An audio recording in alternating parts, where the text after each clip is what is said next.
बिस्मिल्लाहिर्रहमानिर्रहीम अस्सलामुअलैकुम रहमतुल्लाह। पाकिस्तान और इंडिया के दरमियान इस वक्त जंग बंदी हो चुकी है, मुकम्मल जंग बंदी है। अब हमले का तो तसव्वुर भी नहीं किया जा सकता। जंग बंदी है, ना कोई फायरिंग हो सकती है, ना कोई उधर से सीज़ फायर की खिलाफ वर्जी हो सकती है, ना कोई ऐसा मामला हो सकता है। लेकिन इसके बावजूद जंग बंदी है, दोनों मुल्कों के दरमियान सीज़ फायर है।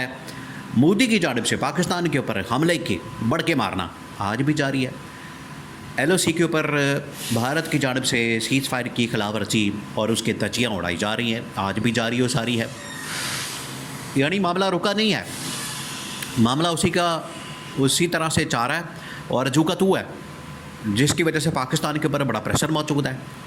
और पाकिस्तान की फिर इस्टेब्लिशमेंट ने, DG ISPR ने, आर्मी चीफ ने, जिनको फील्ड मार्शल बना दिया गया है। देखिए, अब ये पाकिस्तान इंतज़ार नहीं करेगा। ये अगर मोदी की जानिब से इस तरह की बढ़ के मारी जाएंगी, मोदी की जानिब से अगर इस तरह की हरकतें की जाएंगी और मोदी अगर पाकिस्तान के अंदर बगावत के लिए उकसाएगा, पाकिस्तान के अंदर ये बात करेगा। अब उसने बहुत बड़ी बड़ी बातें करना शुरू कर दी, बहुत बड़ी बातें। अब ये जो नरेंद्र मोदी की जानिब से मुख्तलिफ इलाकों का दौरा करके तकरीरें की जा रही हैं अपनी आवाम को। देखिए, मोदी को पता है उसको शिकस्त हुई है, वो हारा है, उसको मार पड़ी है, उसको जूतियाँ पड़ी हैं, उसके राफेल तैयारे मार गिराए, उसके मिसाइल नाकाम हो गए, ड्रोन नाकाम हो गए, सब कुछ नाकाम हो गया। और ये जो जंग थी उल्टी गले पड़ गई। ये मोदी को पता है, उसको शर्मिंदगी का सामना करना पड़ा। अब वो अपनी शर्मिंदगी को छुपाने के लिए पब्लिक में जाता है, अवाम में जाता है और बढ़ के मारता है। अवाम को खाली खुली बढ़ के मार के, दावे करके, खोखले नारे लगा के वापस आ जाता है। उसको पता है पाकिस्तान के ऊपर हमला नहीं किया जा सकता, उसके बावजूद ये बातें करता है। लेकिन अब उसने दूसरा रास्ता इख्तियार किया है। वो अब उसने अपना बता भी दिया। देखिए, ये जो उसने पॉलिसी दी है पाकिस्तानियों को गोलियां मारने की, ये अब आपने इसको समझना है, ये उसने किस कॉन्टेक्स्ट के अंदर बात की है। जंग बंदी हो गई, लड़ाई ख़त्म हो गई, सीज़ फायर हो गया। अब उसने जो पाकिस्तान के ऊपर हमला किया, उसने पाकिस्तान के ऊपर सबसे बड़ा जो हमला किया वो किया बलूचिस्तान में, खुजदार के मकाम के ऊपर, जहाँ पर एक बार फिर से APS आर्मी पब्लिक स्कूल की बच्चों की जो बस होती है बच्चों की, अब आपने इमेजिन करना है कि किस किस्म की दरिंदगी और किस किस्म की हस्तायत, बर्बरियत और किस किस्म की हैवानियत नरेंद्र मोदी, उनकी हुकूमत, उनकी सरकार, उनकी रियासत के अंदर पाई जाती है, उनके इदारों के अंदर, उनकी फ़ौज के अंदर, उनकी इंटेलिजेंस एजेंसी के अंदर किस किस्म की बर्बरियत और किस किस्म का जुल्म और जबर और उनके अंदर हैवानियत और दरिंदगी मौजूद है कि उन्होंने बच्चों को टारगेट किया, बच्चों को निशाना बनाया। और यही बात नरेंद्र मोदी ने की है। आप उसको कनेक्ट करके देख लें तो आपको पता लग जाएगा कि नरेंद्र मोदी जो बातें कर रहा है, ये पाकिस्तान के अंदर से अब हमले करवाएगा। अब हमला जो है पाकिस्तान के ऊपर, वो डायरेक्ट उस तरह से नहीं किया जाएगा। उसमें उसको पता लग गया है कि हमें मार पड़ती है, उसमें हम जीत नहीं सकते पाकिस्तान के मुकाबले में। आलमी ताकतें भी पीछे हट गई हैं, अब वो भी हमारा साथ नहीं दे रही, जिसकी वजह से वो अब अंदर से दहशतगर्दों को ला के, ट्रेन करके, उनको फंडिंग करके पाकिस्तान के अंदर ला के यहाँ पर दहशतगर्दी के हमले करवाए जाते हैं। जिसकी एक बहुत बड़ी मिसाल अभी 2-4 दिन पहले वाक़या पेश आया खुजदार के अंदर, जहाँ पर आर्मी पब्लिक स्कूल APS के बच्चों की जो स्कूल की बस है उसको निशाना बनाया गया।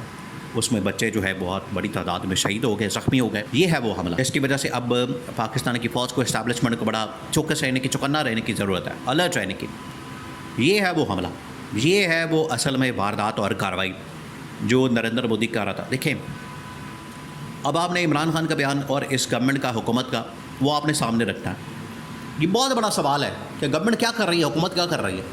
हुकूमत की जानिब से उसको कोई काउंटर किया क्या, स्टेटमेंट आलमी सतह के ऊपर, इंटरनेशनल लेवल के ऊपर उसको हाईलाइट किया क्या, आलमी ताकतों को बताया गया, इंटरनेशनल मीडिया को बताया गया कि ये देखें ये किस तरह से कर रहा है, ये जो बातें कर रहा है ये असल में पाकिस्तान के ऊपर हमला, बगावत, दहशतगर्दी, ये सब कुछ इसके आपस में लिंक है, एक नेक्सस है, बिल्डअप होता है। ये गवर्नमेंट ने किया। इमरान खान ने पहले दिन बता दिया था, जब ये जंग ख़त्म हुई उसके बाद इमरान खान की मुलाकातें हुई, इमरान खान ने कह दिया था कि ये नरेंद्र मोदी एक खूनी दरिंदा, ये एक ज़ख्मी दरिंदा, और जो ज़ख्मी दरिंदा होता है, खूनखार दरिंदा होता है, वो पलट कर हमला करता है।